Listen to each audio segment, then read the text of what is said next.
Hi hello friends, welcome back to my channel. Friends, ನೀವು ನೋಡ್ತಾ ಇದ್ದೀರಾ Kavitha's Kannada recipe channel. Friends, ಇವತ್ತಿನ ವಿಡಿಯೋದಲ್ಲಿ ಒಂದು 10 to 15 ಮಿನಿಟ್ಸಲ್ಲಿ ಮಾಡುವಂಥ ಒಂದು ಈಸಿ ಆದಂಥ ಸ್ನ್ಯಾಕ್ಸ್ ರೆಸಿಪಿನ ತೋರಿಸ್ತಾ ಇದ್ದೀನಿ.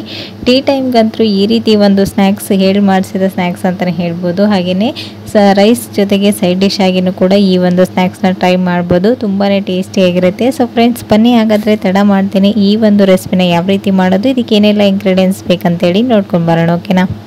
ಸೊ ಮೊದಲನೇದಾಗಿ ನೋಡ್ತಾ ಇರ್ಬೋದು, ನಾನಿಲ್ಲಿ ಒಂದು ಹೀರೆಕಾಯಿನ ತೊಗೊಂಡಿದ್ದೀನಿ. ಇವತ್ತು ನಾವು ಮಾಡ್ತಾ ಇರೋದು ಹೀರೆಕಾಯಿ ಮಿರ್ಚಿ. ತುಂಬಾ ಟೇಸ್ಟಿಯಾಗಿರುತ್ತೆ. ಮಕ್ಕಳಂತರೂ ತುಂಬಾ ಇಷ್ಟಪಟ್ಟು ತಿಂತಾರೆ ಇದನ್ನು.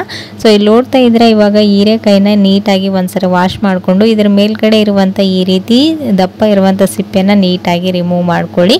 ನಂತರ ನಾನು ವಿಡಿಯೋದಲ್ಲಿ ತೋರಿಸ್ದಾಗೇ ಈ ರೀತಿ ಸ್ಲೈಸ್ಗಳಾಗಿ ಕಟ್ ಮಾಡಿ ತೊಗೊಳ್ಬೇಕು. ಪೂರ್ತಿ ತೆಳುನೂ ಬೇಡ, ಪೂರ್ತಿ ದಪ್ಪನೂ ಬೇಡ.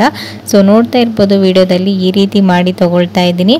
ಒಂದು ಹೀರೆಕಾಯಿ ಇದ್ದರೆ ಸಾಕು, ನೀವು ಮನೆ ಮಂದಿಗೆಲ್ಲ ಒಂದು ಈಸಿ ಆದಂಥ ಸ್ನ್ಯಾಕ್ಸ್ ರೆಸಿಪಿನ ಟ್ರೈ ಮಾಡ್ಬೋದು. ಸೊ ಇವಾಗ ಇಲ್ಲಿ ನೋಡ್ತಾ ಇದ್ರೆ ಈ ಹೀರೆಕಾಯಿ ಸ್ಲೈಸ್ಗಳು ರೆಡಿಯಾಗಿದೆ. ಇವಾಗ ಇದಕ್ಕೆ ಬೇಕಾದಂಥ ಹಿಟ್ಟನ್ನು ರೆಡಿ ಮಾಡ್ಕೊಳ್ಳೋಣ. ಇಲ್ಲಿ ನಾನು ಒಂದು ಮಿಕ್ಸಿಂಗ್ ಬೌಲ್ಗೆ 1 ಕಪ್ನಷ್ಟು ಕಡಲೆ ಹಿಟ್ಟನ್ನು ಹಾಕ್ಕೊಳ್ತಾ ಇದ್ದೀನಿ. ನಂತರ ಇದಕ್ಕೆ ಖಾರಕ್ಕೆ ಎಷ್ಟು ಬೇಕಷ್ಟು ನೋಡಿಕೊಂಡು ಚಿಲ್ಲಿ ಪೌಡರ್ನ ಸೇರಿಸ್ಕೊಳ್ಳಿ. ನಂತರ ಒಂದು ಅರ್ಧ ಟೇಬಲ್ ಸ್ಪೂನಷ್ಟು ಧನಿಯಾ ಪುಡಿ, ಹಾಗೆಯೇ ಒಂದು ಅರ್ಧ ಟೇಬಲ್ ಸ್ಪೂನಷ್ಟು ಗರಂ ಮಸಾಲನೂ ಕೂಡ ಸೇರಿಸ್ಕೊಂಡಿದ್ದೀನಿ. ನಂತರ ಇದಕ್ಕೆ ಒಂದು ಅರ್ಧ ಟೇಬಲ್ ಸ್ಪೂನಷ್ಟು ಅರಿಶಿನ ಪುಡಿ, ಹಾಗೆ 1 ಟೇಬಲ್ ಸ್ಪೂನಷ್ಟು ಅಜ್ವೈನನ್ನು ಈ ರೀತಿ ಕೈಯಿಂದ ಕ್ರಷ್ ಮಾಡಿಕೊಂಡು ಸೇರಿಸ್ಕೊಳ್ತಾ ಇದ್ದೀನಿ. ಈ ರೀತಿ ಮಾಡೋದ್ರಿಂದ ಇದರ ಫ್ಲೇವರ್ ಹಿಟ್ಟಿನಲ್ಲಿ ಚೆನ್ನಾಗಿ ಬಿಟ್ಕೊಳ್ಳುತ್ತೆ ಅಂತೇಳಿ ಅಷ್ಟೇ. ಇವಾಗ ಇದಕ್ಕೆ ಒಂದು ಅರ್ಧ ಟೇಬಲ್ ಸ್ಪೂನಷ್ಟು ಅಡುಗೆ ಸೋಡಾ, ಹಾಗೆಯೇ ರುಚಿಗೆ ತಕ್ಕಷ್ಟು ಉಪ್ಪನ್ನು ಹಾಕಿ ಒಂದು ಸ್ವಲ್ಪ ಕೊತ್ತಂಬರಿ ಸೊಪ್ಪು, ಕರಿಬೇವು ಸೊಪ್ಪನ್ನು ಈ ರೀತಿ ಚಿಕ್ಕ ಚಿಕ್ಕ ಪೀಸ್ಗಳಾಗಿ ಕಟ್ ಮಾಡಿ ಸೇರಿಸ್ಕೊಂಡಿದ್ದೀನಿ. ಲಾಸ್ಟಲ್ಲಿ ಇದರ ಟೇಸ್ಟ್ ಇನ್ನೂ ಜಾಸ್ತಿ ಮಾಡೋದಕ್ಕೋಸ್ಕರ ಒಂದು ಅರ್ಧ ಟೇಬಲ್ ಸ್ಪೂನಷ್ಟು ನಿಂಬೆ ರಸನ ಸೇರಿಸ್ಕೊಳ್ತಾ ಇದ್ದೀನಿ. ಈ ರೀತಿ ಮಾಡೋದ್ರಿಂದ ಇದರ ಟೇಸ್ಟ್ ಇನ್ನೂ ಚೆನ್ನಾಗಿರುತ್ತೆ. ಹಾಗೆಯೇ ಈ ಒಂದು ಹೀರೆಕಾಯಿ ಮಿರ್ಚಿ ಫ್ಲಫಿಯಾಗಿ ಬರುತ್ತೆ. ಓಕೆನಾ?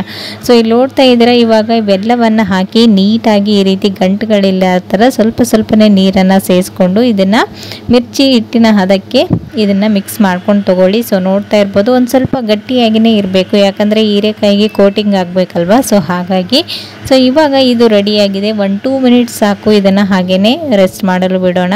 ಸೊ ಅಷ್ಟರಲ್ಲಿ ನಾವು ಈ ಕಡೆ ಎಣ್ಣೆ ಕೂಡ ಕಾಯಕ್ಕಿಟ್ಟಿದ್ದೀನಿ. ಸೊ ನೋಡ್ತಾ ಇರ್ಬೋದು ಎಣ್ಣೆ ಕಾದ ನಂತರ ಇದರಲ್ಲಿ ನಾವು ಮೊದಲಿಗೆ ಸೈಜ್ಗಳಾಗಿ ಕಟ್ ಮಾಡ್ಕೊಂಡಿರುವಂತಹ ಈ ಹೀರೆಕಾಯಿನ ಈ ಹಿಟ್ಟಿನಲ್ಲಿ ಡಿಪ್ ಮಾಡಿ ನೀಟಾಗಿ ಫ್ರೈ ಮಾಡ್ಕೊಳ್ಳೋದು. ಸ್ಟವ್ನ ಲೋ ಫ್ಲೇಮಲ್ಲಿಟ್ಟು ಫ್ರೈ ಮಾಡ್ಕೊಳ್ಳಿ, ಯಾಕಂದರೆ ಒಳಗಡೆ ನಾವು ಹೀರೆಕಾಯಿನ ಹಸಿಯಾಗಿಯೇ ಯೂಸ್ ಮಾಡಿರೋದ್ರಿಂದ ಅದು ಚೆನ್ನಾಗಿ ಎಣ್ಣೆಲ್ಲೇ ಫ್ರೈ ಆಗಬೇಕು.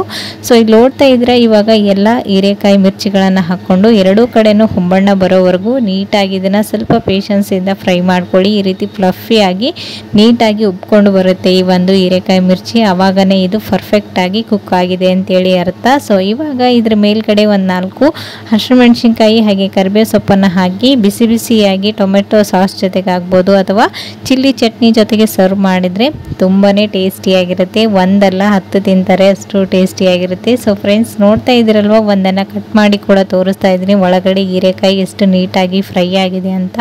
ಸೊ ಯಾವಾಗಲೂ ಮಾಡುವಂಥ ಸ್ನ್ಯಾಕ್ಸ್ಗಿಂತ ಈ ರೀತಿ ಒಂದ್ಸರಿ ಟ್ರೈ ಮಾಡಿ ನೋಡಿ, ಖಂಡಿತ ಎಲ್ರಿಗೂ ಇಷ್ಟ ಆಗುತ್ತೆ. ಓಕೆನಾ? ಸೊ ನೋಡ್ತಾ ಇರ್ಬೋದು ಇಲ್ಲಿ ನಾನು ಲೆಮನ್ ರೈಸ್ ಜೊತೆಗೆ ಸೈಡ್ ಡಿಶ್ ಆಗಿ ಇದನ್ನು ಸರ್ವ್ ಮಾಡ್ತಾ ಇದ್ದೀನಿ. ನೀವು ಟೀ ಟೈಮ್ಗೂ ಈ ರೀತಿ ಒಂದು ಸ್ನ್ಯಾಕ್ಸನ್ನು ರೆಡಿ ಮಾಡ್ಕೊಳ್ಬೋದು. ಓಕೆನಾ? ಸೊ ಫ್ರೆಂಡ್ಸ್, ನೋಡಿದ್ರಲ್ವ ಇವತ್ತಿನ ಈ ಒಂದು ರೆಸಿಪಿ ನಿಮ್ಗೂ ಕೂಡ ಇಷ್ಟ ಆಯ್ತು ಅಂತ ಅಂದ್ಕೊಂಡಿದ್ದೀನಿ. ಇಷ್ಟ ಆದರೆ ಪ್ಲೀಸ್ ಒಂದು ಲೈಕ್ ಕೊಡೋದನ್ನು ಮರಿಬೇಡಿ. ಮತ್ತು ನಾಳೆ ಹೊಸ ರೆಸಿಪಿ ಒಂದಿಗೆ ಮತ್ತೆ ನಿಮ್ಮನ್ನ ಮೀಟ್ ಮಾಡ್ತೀನಿ ಫ್ರೆಂಡ್ಸ್. ಅಲ್ಲಿವರೆಗೂ ಟೇಕ್ ಕೇರ್, ಬಾಯ್.